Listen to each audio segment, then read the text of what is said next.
bước với Giêsu, đồng đi với Ngài, chọn cuộc đời dâng Ngài. Quyền năng Giêsu ban ở với con mọi nơi, cùng Cha lên chốn cao hơn, hằng tiến bước với Chúa mỗi ngày, cùng nhau ta dấy lên sáng soi danh Ngài. I wanna go higher, như chim lượn bay trên không, nguyện cùng Cha bay qua dòng bão đời. You take me higher, Cha luôn dìu đôi chân con, Ngài đem con này lên chỗ cao hơn. I wanna sing cao cao cao hơn cùng Chúa, cao cao cao trên núi đồi. I wanna sing high high higher with you, high high higher with you. I wanna go high, cùng bước với Giêsu, đồng đi với Ngài, chọn cuộc đời dâng Ngài. Quyền năng Giêsu ban ở với con mọi nơi, cùng Cha lên chốn cao hơn, hàng tiến bước với Chúa mỗi ngày, cùng nhau ta dấy lên sáng soi danh Ngài. I wanna go higher, như chim lượn bay trên không, nguyện cùng Cha bay qua dòng bão đời. You take me higher, Cha luôn dìu đôi chân con, Ngài đem con bay lên chót cao hơn. I wanna sing cao cao cao hơn cùng Chúa, cao cao cao trên núi đồi. I wanna sing high high higher with you, high high higher with you. I wanna go high.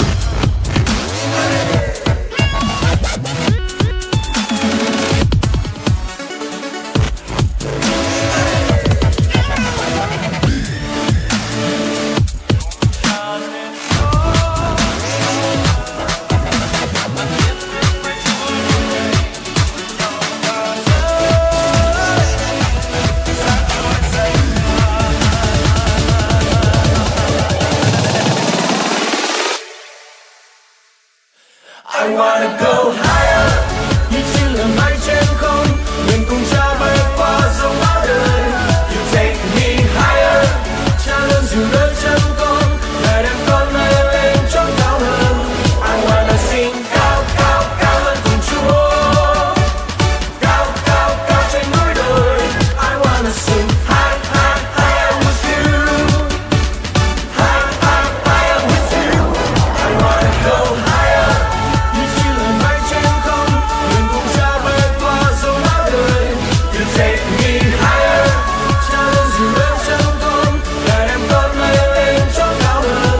I wanna sing cao cao cao hơn cùng Chúa, cao cao cao trên núi đồi. I wanna sing high high higher with you, high high higher with you. I wanna go high.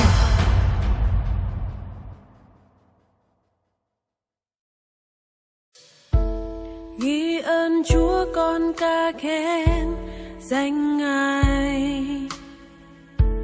đã tỏ ra nhân từ Ngài không thôi. Như phương Đông cách phương Tây, Chúa đem đi bao tội tình. Yêu thương Chúa cao hơn trời, cách đất kia là bao. Này hồn linh ơi hát lên, Sư Thánh cũng đang hòa lòng tôn vinh.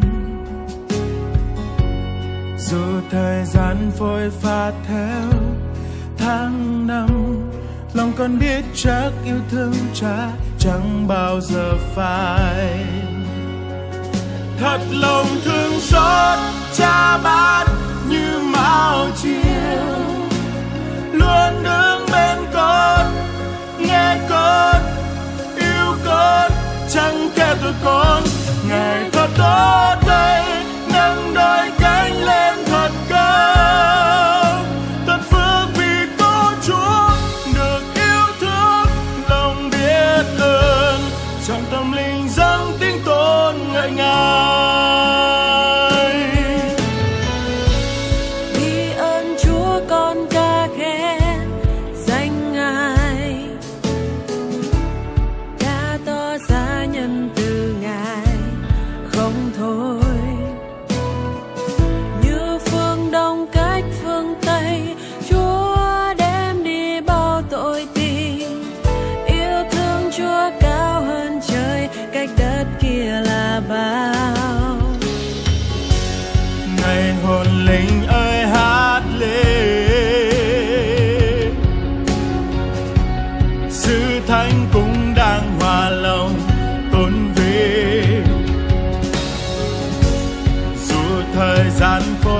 pha theo tháng năm, thì con biết chắc yêu thương cha chẳng bao giờ phai.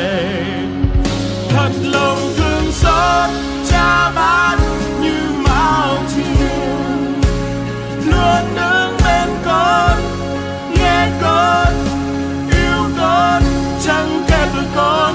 Ngài thật tốt thấy nâng đôi cánh lên thật cao. Tôi phước vì có Chúa được yêu thương, lòng biết ơn, trong tâm linh dâng tiếng tôn ngợi Ngài. Thật lòng thương xót cha bạn như mão chiều, luôn đứng bên con, nghe con, yêu con, chẳng kể tuổi con. Ngài thật tốt thấy nâng đôi cánh lên thật cao. Thật phước vì có Chúa được yêu thương, lòng biết ơn, trọn tâm linh dâng tiếng tôn thờ Chúa.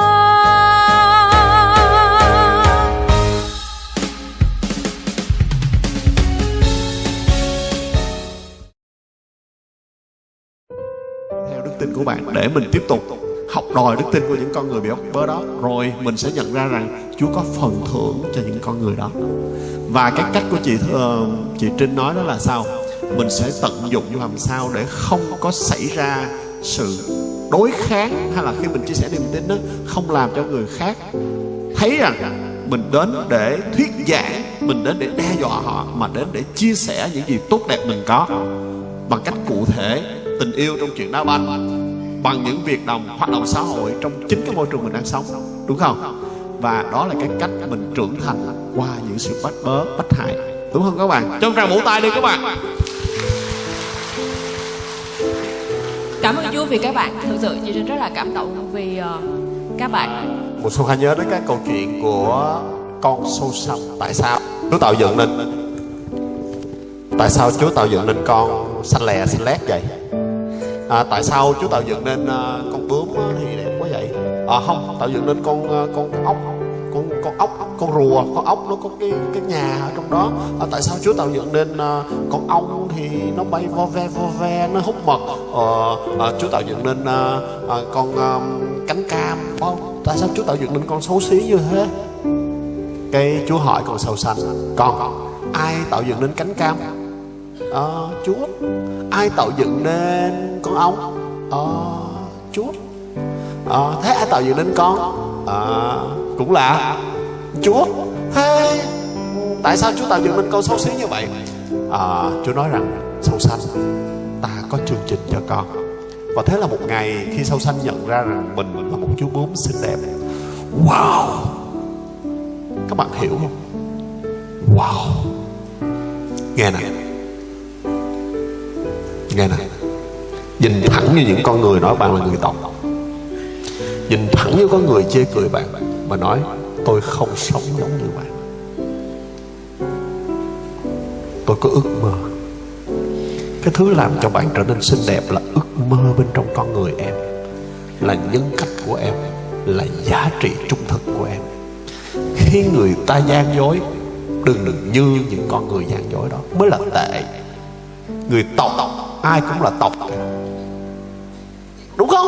Ai không phải là dân tộc, nhưng người ta chỉ cố tình làm tổn thương lòng tự trọng của em. Đừng để cho người ta làm tổn thương em.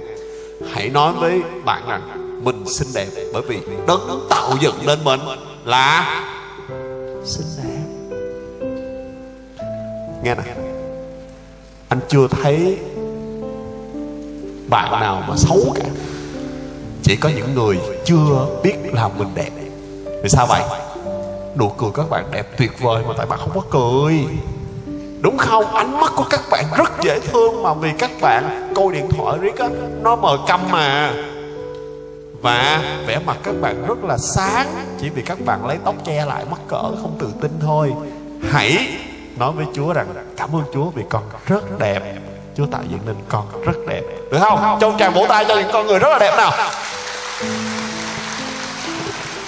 Chi hội Đền Rơn, có bạn nào ở trong đây ở chi hội Đền Rơn không? Giơ tay gì trên coi với. Em có rất là nhiều bạn đồng hành với em ở đây, giống như người bạn đã cổ vũ em vậy. Tập chia sẻ được không? Và xin Chúa cho em có ước mơ, có động lực để tiếp tục đeo đuổi. Và để cho các bạn có muốn nói gì với các bạn này ha? Có muốn nói gì không? Dù em đối diện với bất công, mình nhìn thấy Đấng sẽ chu cấp đầy đủ cho mình ha. Và có những người bạn đồng hành với em. Cảm ơn em. Mình cho bạn một tràng vỗ tay cổ vũ khích lệ bạn. Cho bạn đi. Bạn nhìn chị thấy thương quá. Hiểu mình trong cán bạn là một người thường rất ngồi một mình, làm gì cũng một mình. Bạn rất ít nói. Trải qua 2 năm học, bạn ấy nói chuyện với bạn ấy chắc chưa được 10 câu. Nhưng mà khi thấy bạn đi như vậy, các bạn lại không đến và an ủi, các bạn lại đến trêu chọc. Rồi em hùa thì em trêu luôn. Dạ, không, khi nhìn thấy sự việc như thế thì cái cảm xúc của mình buồn, vì dường như không ai thật sự để ý đến bạn. Và em làm gì? Và bản thân rất bất lực khi không biết nên làm gì. Em không làm gì luôn? Sau đó không làm gì luôn? Khi mà bản thân muốn đến chia sẻ hay là san sẻ một để nuôi lòng của bạn thì dường như bạn chỉ cười thôi và không nói gì, sau đó bạn bỏ đi. Cho nên là bản thân chỉ có thể về nhà và cầu nguyện, hy vọng rằng Chúa có thể giúp bạn trải qua cái. Nhưng mà Chúa nói là con tới giúp bạn đi thì sao? Mình cũng cố gắng, nhưng mà hình như năm nay mới nói chuyện được với bạn 1-2 câu. Cảm ơn Chúa. Hãy trở về và tiếp tục nói chuyện với bạn được không? Dạ, được. Ok, cảm ơn em. Cho bạn một tràng vỗ tay.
Giờ đây chúng ta tiếp tục gọi khen Chúa.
Xin mời gọi họ để họ sống cuộc đời hữu hữu dụng cho Chúa, để trở nên những con người học hành thật là nghiêm túc, nỗ lực.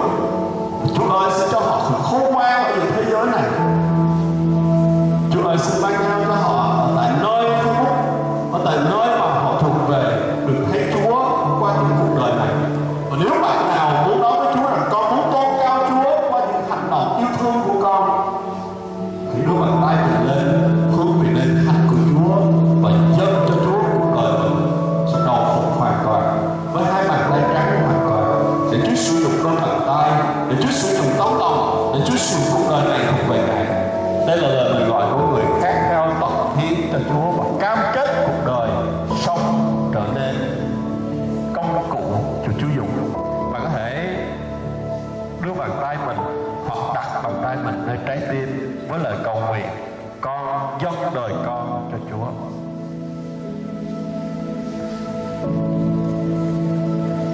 Giờ này xin mời thầy Võ Hương Nam sẽ cầu nguyện cho các bạn trong quyết định tin Chúa cá nhân, dâng cuộc đời mình cho Chúa, và xin Thánh Linh của Chúa đầy dẫy trên các bạn qua lời cầu nguyện của thầy Võ Hương Nam. Các bạn đến với Chúa trong cá nhân, đến với Chúa trong lời cam kết cầu nguyện và tìm kiếm Chúa. Không điều gì ngăn trở các bạn đến với Chúa trong giờ này cả. Và nếu các bạn có sự cảm động, hãy cứ đến với Chúa, hãy cứ đến với Chúa và hãy cất tiếng lớn lên để cầu nguyện với Chúa trong giây phút này. Lạy Cha thiên thượng, là Cha kính yêu của chúng con, là Đấng đã yêu chúng con bằng tình yêu vô điều kiện, tình yêu không giới hạn. Chúa ơi, những người trẻ, những người con của Chúa, những người con rất yêu dấu của Ngài đang quỳ xuống trước mặt Ngài, đang đứng trước mặt Ngài, đang đưa những đôi tay của mình trước mặt Chúa với tấm lòng khao khát, với tấm lòng nóng cháy. Xin Chúa Ngài đón nhận cuộc đời của các em của chúng con trong 2 ngày. Xin Chúa Ngài gìn giữ, Ngài sai thiên sứ của Ngài đóng trại quanh các em chúng con, ban bình an cho Ngài, bảo vệ các em chúng con để không một thế lực nào, không một quyền lực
thương mãi mãi.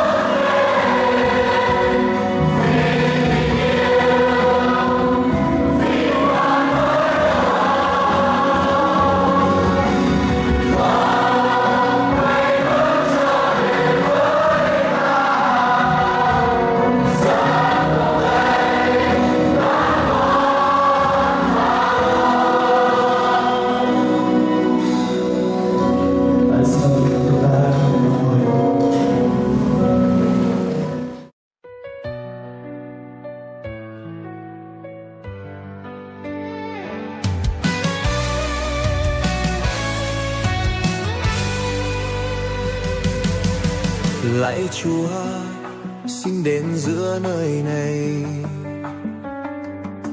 dẫn dắt con đi trong ánh vinh quang Ngài. Hồn con khao khát, lòng con tan vỡ, xin Chúa ngự vào đổi mới đời con. Xin đốt cháy lòng con dâng lên như hương thơm, ngọn lửa thánh xin đến thiêu rụi mọi gian tà. Xin thổi gió phục hưng độ đầy trên muôn dân.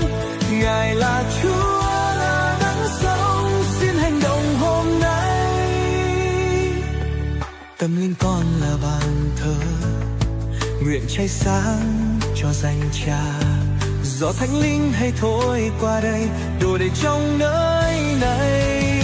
Xin đốt cháy lòng con dâng lên như hương thơm, ngọn lửa thánh xin đến thiêu rụi mọi gian tà. Xin thổi gió phục hưng đổ đầy trên muôn dân. Ngài là Chúa, là đấng sống, xin hành động hôm nay.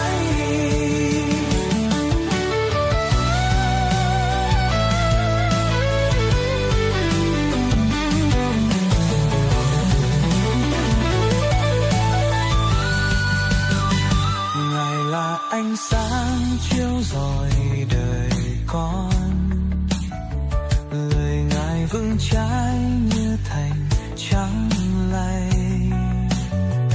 Tâm linh con kính dâng lên Chúa, nguyện dẫn Cha hiển vĩnh muôn đời. Xin đốt cháy lòng con dâng lên như hương thơm, ngọn lửa thánh xin đến thiêu rụi mọi gian tà. Xin thổi gió phục hưng đổ đầy trên muôn dân. Ngài là Chúa, là đấng sống, xin hành động hôm nay. Lửa thiên đổ xuống phục hưng dâng lên, lên dịch xiềng gáy tan thành Cha hiển vinh. Gió Ngài thổi qua dừng lên sương khô, nào hay hát vang Chúa đang phục hưng. Xin ngự đây mãi mãi chẳng rời xa, dẫn lối con trọn đời theo Ngài.